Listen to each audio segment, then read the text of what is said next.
이더리움도 의미 있는 반등세를 확인해주고 있습니다. 참 이렇게 아주 급격한 반등은 아닌데 이렇게 팍 치고 올라가서 잔잔하게 우상향을 해요. 이더리움은 2,000달러 때도 언제 3,000달러 됐나 싶었고 언제 4,000달러 올라오나 싶게끔 스멀스멀 이런 거 보고 있으면 역시 이더리움은 이더리움인 거죠. 그래서 이더리움 덴코나드 포크가 잘 성공적으로 단행된 뒤에 이 솔라나 거래량이 줄었다라는 말도 나오고 있습니다. 그래서 역시 이더리움은 이더리움이다. 다시 말해서 알트 대장은 대장이다. 뭐 이런 상황이 지금 차트적으로도 보여지고 있고 3,600달러 위에서 안정적인 지지를 확보하기 위한 시간이 아주 의미 있는 시간이 지금 잘 진행되고 있습니다. ETF, 이더리움 현물 ETF가 과연 5월 23일에 승인될 수 있을 것인가를 놓고 참 말들이 많아요. 일단 에릭 발추나스, 이더리움 현물 ETF 승인 가능성 우리는 25%로 예상을 한다. 우리는 상황을 매우 비관적으로 보지만 그래도 여전히 25%의 가능성은 점치고 있다. 뭐 이렇게 얘기를 해요. 사실 이런 얘기는 빠져나가려고 얘기하는 거거든요. 25%가 되게 애매한 숫자잖아요.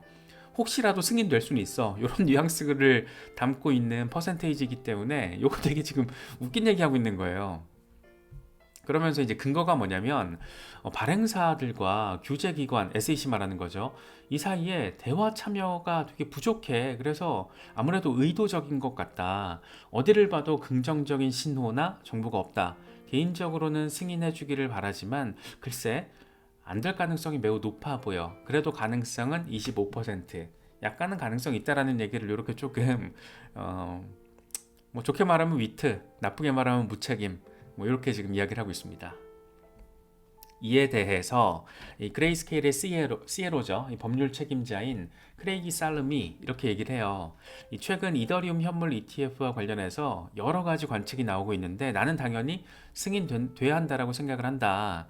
SEC는 비트코인 현물 ETF 승인 때와 마찬가지로 이더리움 현물 ETF와 관련해서도 신청사들과 논의를 진행하면서 이미 개입해 있는 상태다. 지금 논의 잘 진행하고 있다라는 얘기를 직접 당사자잖아요. 그레이스케일은 진행하고 있다는 얘기를 이렇게 하고 있는 겁니다.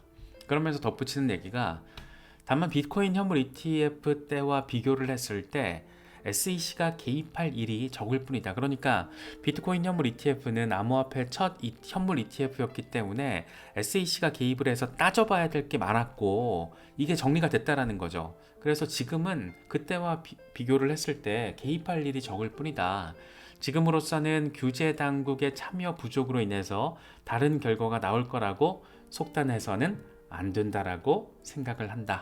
이런 얘기도 하더라고요. 그래서 물론 이제 그레이스케일은 이더리움 현물 ETF의 직접 당사자 신청 기관이기 때문에 이런 말들은 이런 부분에 대해서 여론 다독이기 차원 이렇게도 지금 바라볼 수가 있기 때문에 바라보기가 판단하기가 좀 애매하긴 합니다. 그럼에도 불구하고 어쨌든 규제 기관과 SEC와 지금 이더리움 발행을 원하는 신청 기관들은 논의를 잘 진행하고 있구나. 이 정도 뉘앙스는 또 우리가 캐치를 할 수 있으니까 그런 점에서는 긍정적으로 바라볼 수 있는 포인트 지점이라고 생각할 수는 있을 것 같습니다. 리플, 속도감이 장난 아니에요. 브래드 갈링하우스 CEO가 SEC가 20억 달러 벌금 법원에 요청하려고 한다. 이런 얘기를 하면서 엄청 비난한 직후에 SEC가 진짜 신청서를 곧장 데드라인에 맞춰서 제출을 했습니다. 판결 요청서와 레머디 브리핑을 함께 제출을 했어요. 첨부 자료 포함해서 210페이지.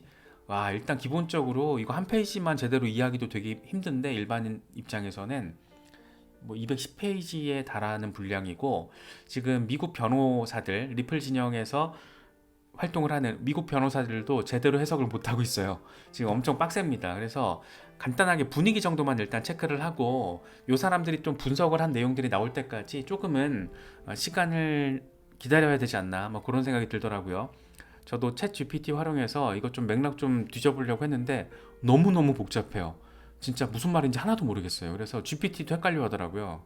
근데 약간 위로가 되는 거는 빌 모건 같은 굉장히 활발하게 활동하고 있는 리플 진영의 이 현직 변호사들도 명확하게 얘기를 못하고 있어요. 그래서 약간의 어떤 시간 투자를 한 게 조금 시간 투자를 하고 성과를 내지 못한 것에 대한 어떤 위안이 조금 됐었는데 빌 모건이 이런 얘기를 합니다.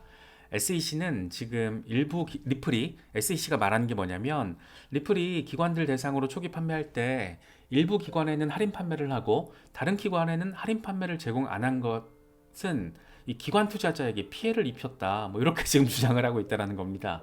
그래서 4억 8천만 달러 피해가 있다라고 주장을 하는데 문제는 뭐냐면 이런 가정은 검증이 필요하다. 그런데 인과관계와 증거가 희박해 보인다. 뭐 이렇게 평가를 하고 있어요. 그러면서 SEC는 일부 기관 판매 투자자에게 할인 제공을 리플이 해주는 바람에 리플 XRP 시장 가격 하락에 압력을 가했다. 그러니까 리플사가 특정 기관에 판매 XRP를 할인 판매를 하다 보니까 그게 XRP 현물의 시장 가격 하락 압력으로 작용을 했다라는 얘기를 하고 있는 겁니다. 딱 들으시면 아시겠지만 약간 개소리 느낌이 나잖아요. 이게 뭔 개소리야 싶잖아요. 그러면서 하는 얘기가 딱, 그러니까 빌 모건이 되게 재밌게 얘기를 해요. 이 같은 주장과 근거는 검토하는데 시간이 좀 더 필요하다. 그런데 이런 인과관계를 입증하기 위해서는 매도 타이밍이 중요할 것이다. 이렇게 얘기를 하더라고요. 그러니까 이거 매도 타이밍 어떻게 입증할 건데? 그러니까 지금 SEC가 주장을 하는 게 굉장히 있어 보이긴 하는데 약간 조금만 살펴보면 헛소리가 많다라는 겁니다. 그래서 분량만 그냥 뭐 210페이지짜리 지금 제출은 하긴 했는데 현직 변호사가 봐도 아 그래 뭐 이런 주장은 사실 검토하는데 시간이 필요하긴 하지. 그런데 얼핏 봐서 아 쉽지 않은 것 같은데 헛소리하고 있는 것 같아. 이런 맥락이 좀 느껴지죠. 뉘앙스가. 그래서 지금 되게 재미있는 상황이 또 담겨 있기 때문에 약간 이런 얘기는 약간 저는 개인적으로는 아, SEC의 자충수가 아닌가 이거 헛발질이라고 생각이 되더라고요. 지금 여기서 초점이 이걸 통해서 20억 달러 벌금을 주장하려고 한다? 좀 이상한 거죠. 여기서 매도 타이밍을 입증하기가 어려운데 4억 8천만 달러 피해 주장? 이거 어떻게 이걸 피해 산정이 가능할까?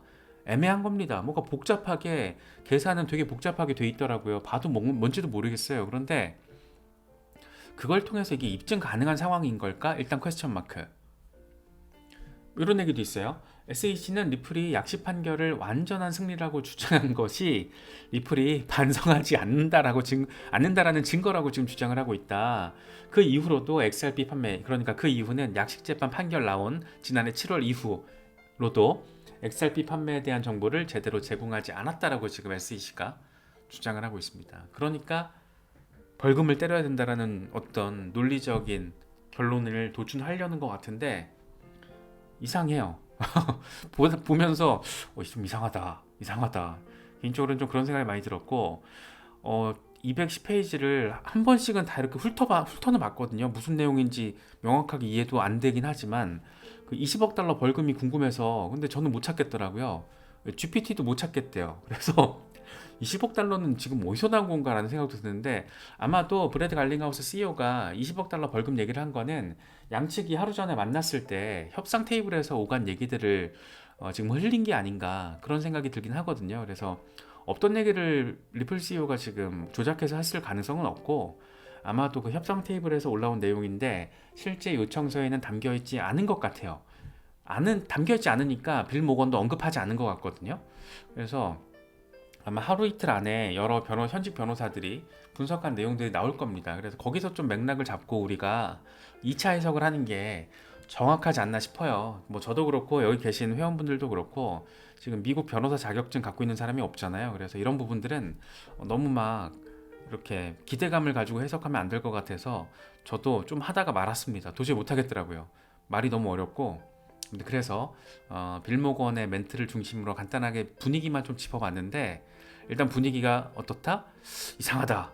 뭔가 쭈꾸미 대가리 터질 것 같은 그런 분위기다. 뭐 이 정도만 조금 가져가 보시고 일단 제가 하루 이틀 사이에 뭐가 나올 거기 때문에 그걸 가지고 조금 더 해석을 곁들여 보도록 하겠습니다.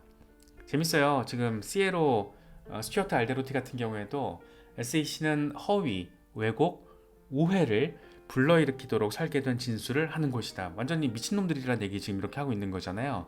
그러면서 이들은 법을 처벌하고 또 협박하는 데만 이용한다. 법원의 구제 절차를 공정하게 접근할 것으로 나는 믿는다. 이런 얘기들도 하면서 굉장히 적극적으로 SEC를 향한 비판 여론전을 진행하고 있는 그런 모습들도 포착이 되고 있습니다. 그래서 이런 부분들 앞서 이건 영상에서 짚어봤던 거예요. 블록원 사건, 이오스 개발사인 블록원 사건과 되게 유사한 측면이 있는데, 블록원의 ICO 규모가 40억 달러, 그런데 벌금 합의는 2,400억 달러, 우리 돈으로 312억 원 수준. 그런데 리플은 지금 기관 대상 판매 물량이 증권으로 판정된 게 7억 달러 규모인데, 지금 여기서 20억 달러 벌금 얘기가 나오니까 어이씨 골 때리는데 이렇게 되는 거죠. 그래서 이게 과연 어떤 식으로 마무리가 될지, 특히 이제 법원이 어떤 이야기를 할지가 너무 궁금해요. 지금 SEC의 이런 주장에 대해서 아날리사 토레스 판사나 뭐 사라네포 판사 같은 경우에는 뭐 SEC 대놓고 야지 준 적이 한두 번이 아니잖아요. 법에 대한 로열티가 부족하다 뭐 이런 식으로 야지 준 적이 되게 많았는데, 아날리사 토레스 판사, 주심 판사가 과연 어떤 이야기를 할지 상당히 궁금합니다. 그래서 합의는 아무래도 지금까지 표면적으로 등장하고 있는 분위기만 놓고 보면 뭐 1차 시장 기관들을 대상으로 판매된 XRP가 증권이고 이에 대한 벌금 합의, 뭐 요거는 조금 가능성이 그렇게 높아 보이진 않죠. 일단 지금까지 상황만 놓고 보면 일단 블록원 사건과도 상당히 대비되는 측면이 있어서 이런 전례들이 있기 때문에 아날리사 토레스 판사가 어떤 이야기를 하게 될지 우리가 좀 관심 있게 지켜보면 좋을 것 같고, 그걸 통해서 멘탈 케어를 좀 하시면서 잘 홀더분들 참고하시면 좋을 것 같습니다.